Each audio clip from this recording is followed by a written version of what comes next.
Nung binabagtas po namin ang Nueva Ecija, ako'y lulampo ng helicopter, nakita ko po kung gaano kaberde ang inyong mga taniman. No? At alam po nyo, last year, ang pinaka-pinoproblema natin, yung pagdating ng El Nino at kakawalan ng tubig. Kaya ngayon na nakikita ko pong parang sagana ng inyong sakahan, talagang nakakapuno na loob. Pagka-landing po, may kaprasong biyahe ng sasakyan. Ang dami hong bumati sa akin na, "Uy, kanya si..." Dati ho kasi nung tumakbo tayo ng 2010, sabi sa akin, si, hanggang nakaalis. No? Sabi, sino nga ba yun? Kaya ako naging number 2 lang ako noon eh. Pero ngayon po, Noynoy Aquino, ba, kompleto na ka ako. Problema, hindi na ako tumatakbo ngayon nung kilala na ako. Kaya okay na rin po yan, may kapalit naman po. Mga kapatid, bukas po, pagdiriwang natin ang ika-30 anibersaryo ng EDSA People Power, ang mapayapang revolusyon na nagwakas sa rehimen ng diktadurya. Sa ating pong paggunita, hindi ko maiwasang balikan ang mga dinanas po ng ating pamilya na siya pong humubog sa aking pagkatao sa ngayon. At isa nga po sa pinakamalaking yugto ng buhay namin ay nangyari noong taong 1973. 13 taong gulang po ako noon at talaga pong halos bumaliktad ang aming mundo. Iginulong po ang aking ama nang ipasailalim sa batas militar ni Ginoong Marcos sa buong bansa.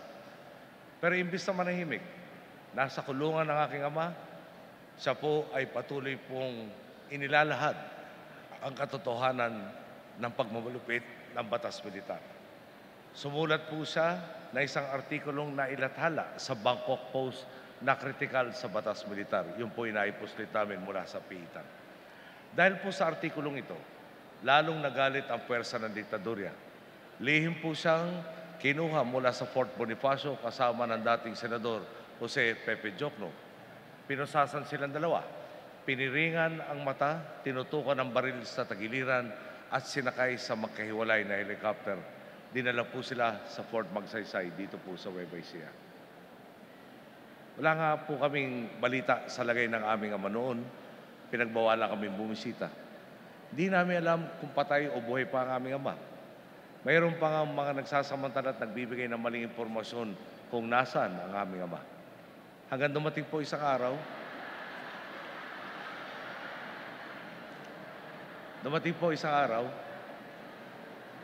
may dumating pong truck sa aming bahay po sa Times.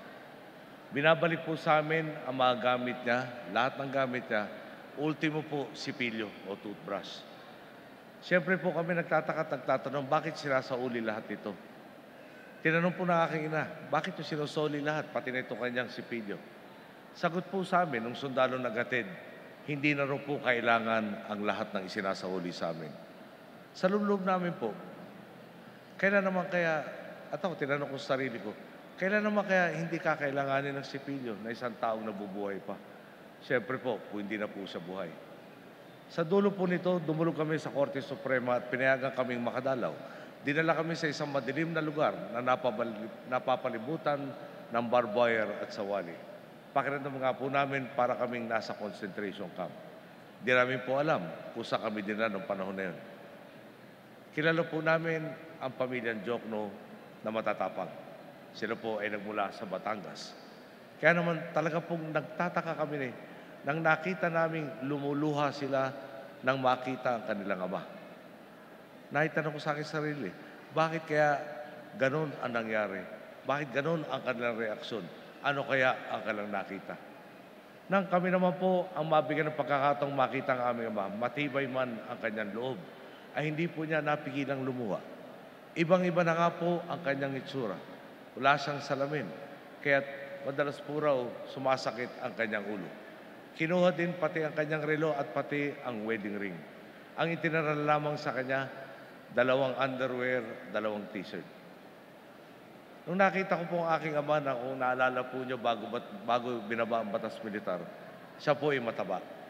Pero nung amin dinatandon, kailangan niyang tanganan ang kanyang pantalon dahil nauhulog po kung hindi niya tanganan. Hindi ho nakapag-ahit. Sabi niya po sa amin noon, nagdadasal siya sa Birheng Maria, nabigyan siya ng huling pagkakataon na makita ang kanyang pamilya. Sa pagkikita namin doon, Doon na rin po niya binilin sa akin na ako na ang bahala sa aking ina at mga kapatid. Si Chris pong bunsong kapatid namin, 2 taong gulang pa lamang. Di pa man niya naunawa ng buo ang nangyayari, mababakas po sa kanyang damarin niya ang bigat at lungkot. Siya po'y karga-karga ng aming ina, ibinaba yung ulo sa balikat ng aking ina, at talagang para bang naliligaw siya. No? Ano ba ang nangyayari sa atin dito? Magkahiwalay po ang kwartong pinagpiitan sa aking ama at kay Senator Jokno. Sa loob na maskip, mainit na silid, nalalaman daw nilang buhay pa silang pareho kapag kumakanta ang isa ng lupang hinirang at tumutugon naman ang kabila ng kantang Ang Bayan Ko.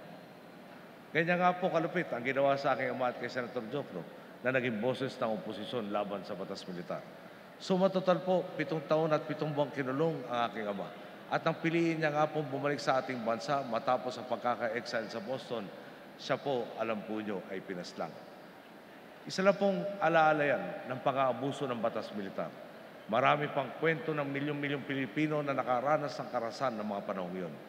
Iyong gobyernong binigyan ng mandato para arguin at pagsilbihan ng taong bayan, siya pa ang nangapi sa sambayanan. Na matatapos na ang kanyang 2 termino, gumawa pa ng paraan si Ginoong Marcos para manatili sa poder. Kung iisipin, ganyang kadiliman din po ang dinaanan natin sa pamumuno ng ating sinundan.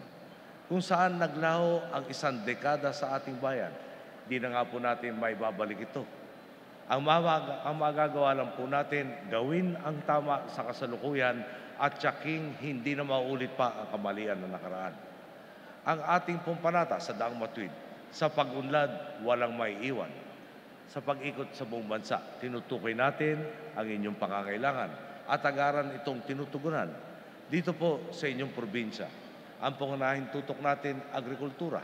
Hangad po natin masagad ang potensyal ng Nueva Ecija bilang Rice Bowl of the Philippines.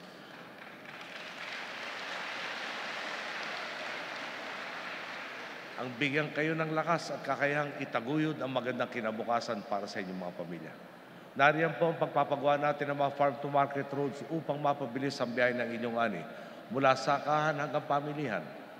Mula 2011 hanggang 2015, nasa 112 na po ang nakompleto nating farm-to-market roads sa inyong pong lalawigan. At mayroon pang 16 na proyektong ongoing. Dahil mas sariwa ng naitid ang inyong produkto sa merkado, mas nasasagad din ang kita ng ating mga magsasaka. Bukod dito, isinulong din natin ang paggagamit ng makabagong teknolohiya sa pagsasaka at ang production at post-harvest mechanization. Resulta, 5.12 metric tons per hectare na ang produksyon ninyo ng palay dito sa Nueva Ecija nitong 2015. Mas mataas pong produksyon yan kumpara sa ipinangako ni Ginoong Marcos noon na masagana 99 na mayroon lang pong 4.95 metric tons per hectare.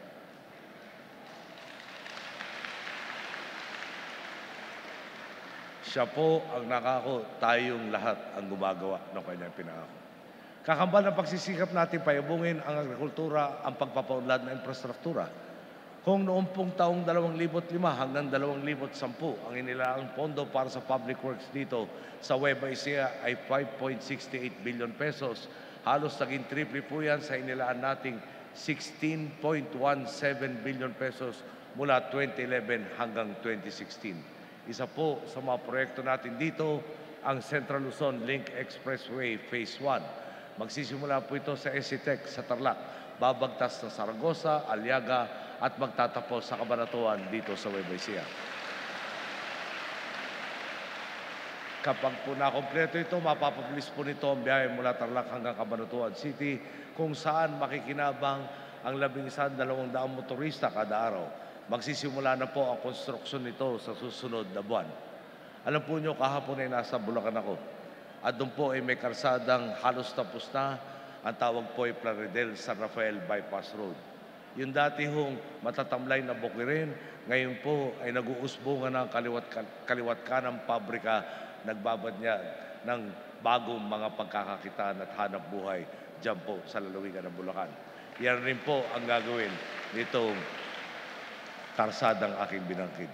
Bukod po rito, may binubuo tayong alternatibong kalsada patungong Region 2. Ang rutang babagtasin nito, Aurora, Quirino, Nueva Ecija.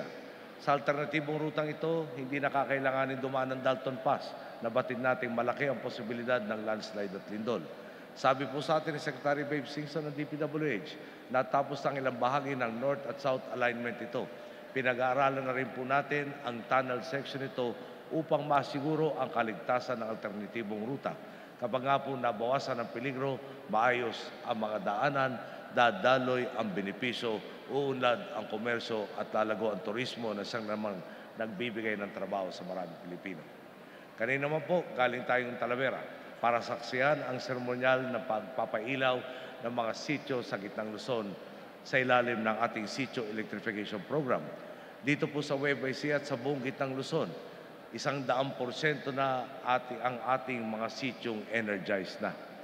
Alam niyo po, ang press release ng pinalitan natin, lahat daw ng barangay sa Pilipinas may kuryente na. Tayo po'y pinaniwala na buong Pilipinas ay nakakuryente na.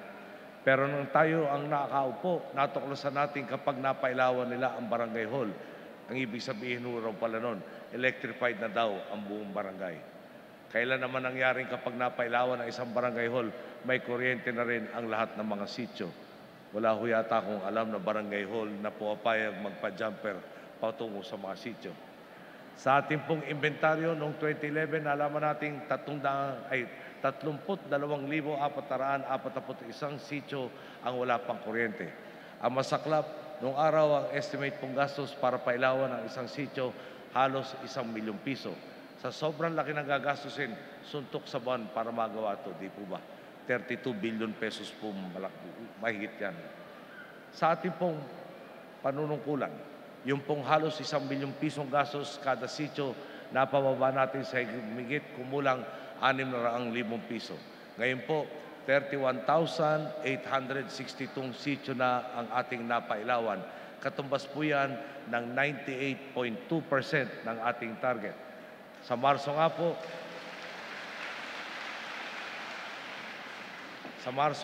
sa susunod na buwan, inaasahan nating mapapailawan na ang lahat ng natukoy na sityo sa inventaryo noong taong 2011. Alam po nyo, yung pagkakaroon ng kuryente, napaka-importante. Sabi kanina nagsalita, kung gusto man lang manood ng teleserye, wala silang pagkakataon. Ang ilaw lang, gasera lang o kaya kandila. Pero mas importante pa po doon, lalo na sa mga magsasaka, ang DA po o Department of Agriculture may plano na magkakaroon tayo ng merkado gamit ang mga cellphone. Paano po yan? Magkakaroon ng talaan sino ang meron kung anumang produkto, palay, gulay, prutas, iba pa. Sasabihin po dito sa talaan na gamit na cellphone kung gaano karami ang kanyang inaalok na ibenta. Meron naman pong babasa na nakalaan doon sa cellphone at magsasabi ng presyong gusto nilang bilhin. So matotal po nito, dahil doon sa cellphone at dyan sa ating bagong merkadong gagawin yan, at syempre kailangan ng kuryente para ma-power yung cellphone.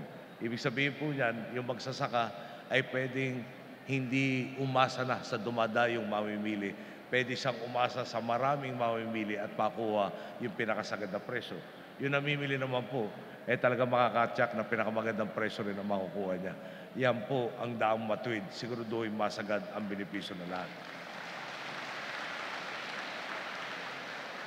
Pagdating naman po sa pagbibigay ng insentibo sa mabuti pamamahala, 28 sa inyong pong 33 LGUs ang pinagkaluban ng tulong pinansyal mula sa ating Performance Challenge Fund mula 2011 hanggang 2015. Sumatotal po, aabot ito sa halagang 110 milyong piso.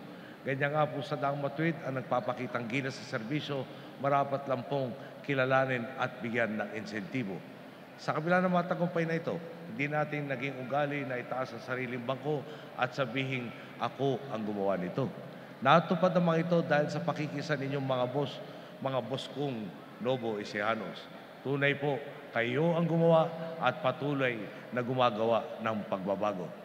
Sa nakalipas na 5 taon at 8 buwan ng pagtaak sa Daang Matuwid, napipitisan natin ang bunga ng ating mga ipinaglaban. Pinaglaban natin na ang Pilipinas mula sa pagiging sick man of Asia, ngayon isa na sa pinakamasiglang ekonomiya sa mundo.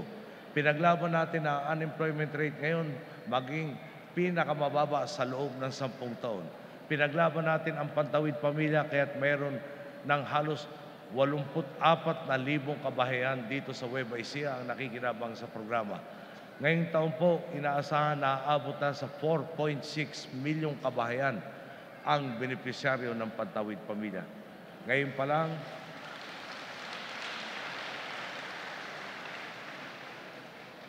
po nakikita na natin ang mabuting resulta ng pantawid pamilya. Sa tulong nito, 7.7 milyong Pilipino ang nakatawid na po sa tinatawag na poverty line. Pinaglaban natin palawakin ang saklaw ng PhilHealth. Kaya dito po sa inyong probinsya, mayroon na pong 1.6 milyon na tayong kababayang ang naaruga ng Estado. Sa buong bansa naman po, saklaw na ng PhilHealth ang mahigit 92 milyong Pilipino. Pinaglaban din natin na sa pagbabako sa pwesto, makakapagtayo at makakapagpondo tayo ng mahigit 185,000 classroom sa buong bansa. Pinaglaban natin ang modernisasyon ng ating uniformadong hanay na ngayon po ay maipagmamalaki na ang mga makabagong sasakyan at kagamitan. Ngayon po, ang tanong, hahayaan ba natin ang lahat ng itong ipinaglaban nitong mga nakarang taon ay mababaliwala at masasayang lamang? Sa ika-9 ng Mayo, haharap tayong muli sa sangandahan at kailangan po natin magdesisyon. Ang hamon at panawagan sa atin, sipatin maigi ang bawat kandidato. Doon ba tayo sa wala pang sapat na karanasan o sa ngayon pa lang ay nag-ahari-harian na? Pipiliin ba natin ang kandidatong ang ipinagmamalaki noon ay pagiging abogado sa mga biktima ng batas militar, pero hinihikayat po maging katambal niya ang nagsasabing walang dapat ihingi ng paumanhin sa batas militar. Nang hindi po siya magtagumpay dito, ang kinuha niyang kakampi ngayon ay yung mismong namuno noon para pabaksakin ang pinaglaban nating demokrasya. Tapos ngayon, gusto po niya tayong paniwalain na gagawin niya ang tama pag siya po ang namuno sa bansa. Tanong ko po, yung mga dati mong kalaban, pinilit mo maging kasangga ngayon. Kung tama ang ipinaglaban mo noon, yung kinakasama mo ngayon, tama rin kaya? Saan ka ba pupunta at saan mo kami dadalhin kung ikaw ang maging pinuno namin? Kung nais natin magpatuloy ang ating magagandang nasimulan, kailangan natin ang mga pinunong totoong nakipasan sa bigat ng ating problema at tumulong sa solusyon. Yung hindi basta lang nangangako, kundi meron ng nagawa at patuloy pang nagtatrabaho. Yung walang bahid ng dungis ang pangalan. Yung totoong inuuna ang bayan bago ang sarili. Para sa akin po, walang iba yan kundi ang tambalang Mar Rojas at Leni Robredo.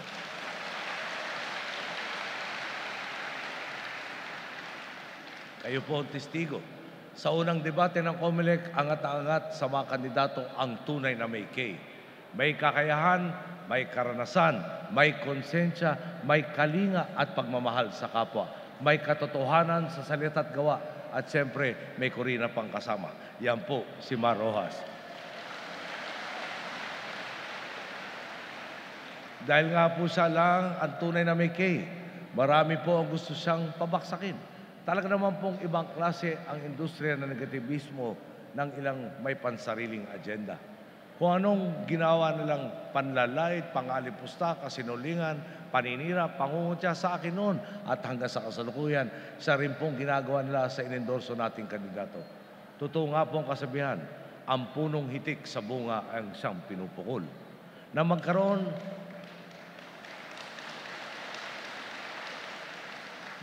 ng krisis sa Zamboanga, lindol sa Cebu at Bohol at nang humagupit ang Bagyong Yolanda, nandun po si Mar at hindi iniwan ng ating mga kababayan hanggat hindi maayos ang kanilang sitwasyon. Nang maging hepe noon sa DLG si Mar, nangalahati ang bilang ng krimen sa Kamaynilaan.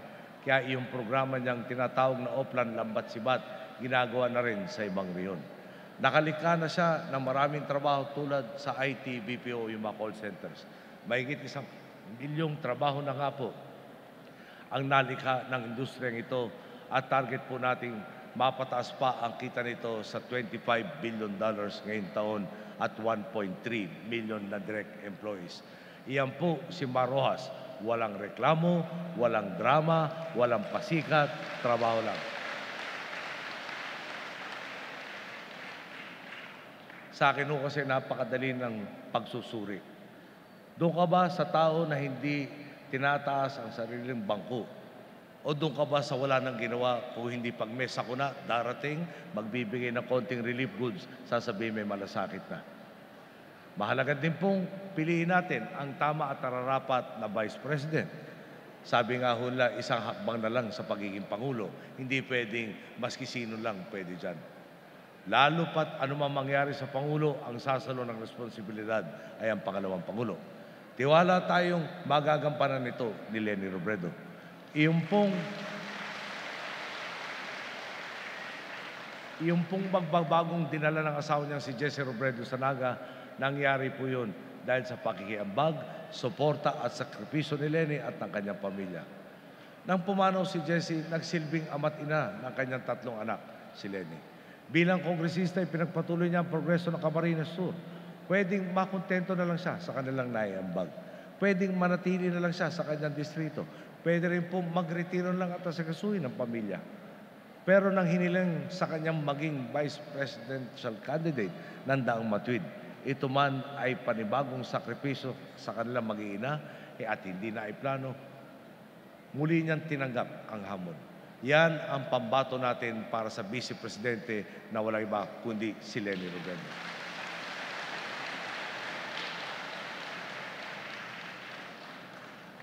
Hindi ho biro maging Pangulo ng Pilipinas. Maraming hamon darating. Pag-akala mo na sapat na ang kakayahan mo para malaktawang ang maski anumang hamon, may darating na mas matinding hamon.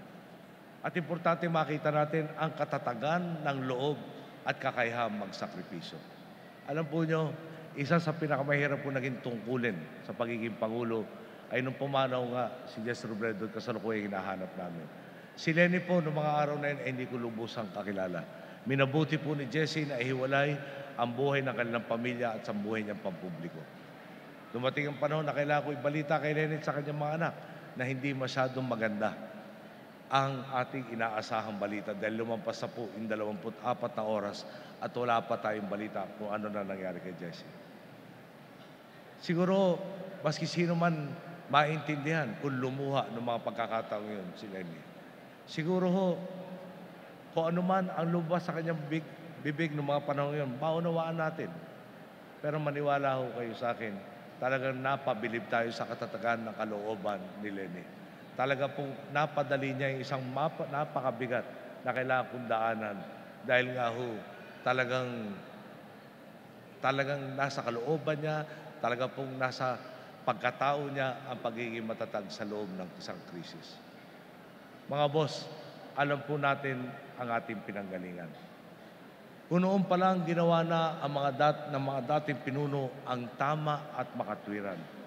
Di hamak, mas malayo na sana tayo at mas malayo na ang ating narating. Kaya naman ngayon, marapat lang po na siguruhin natin na tapat ang susunod na mga pinuno ng ating bayan. Gaya po ng pagtitiwalang ipinagkaloob ninyo sa akin noong taong 2010. Samahan sana ninyo ako sa labang pinangungunahan ni Mar Rojas at Leni Robredo. Sila ang tiyak ay paglalaban, magpapayabong at magpapalawak sa Daang Matuwid. Mga minamahal kong Novoy Encianos, ang susunod na Pangulo ng Republika ng Pilipinas, walang iba po kundi si Mar Rojas.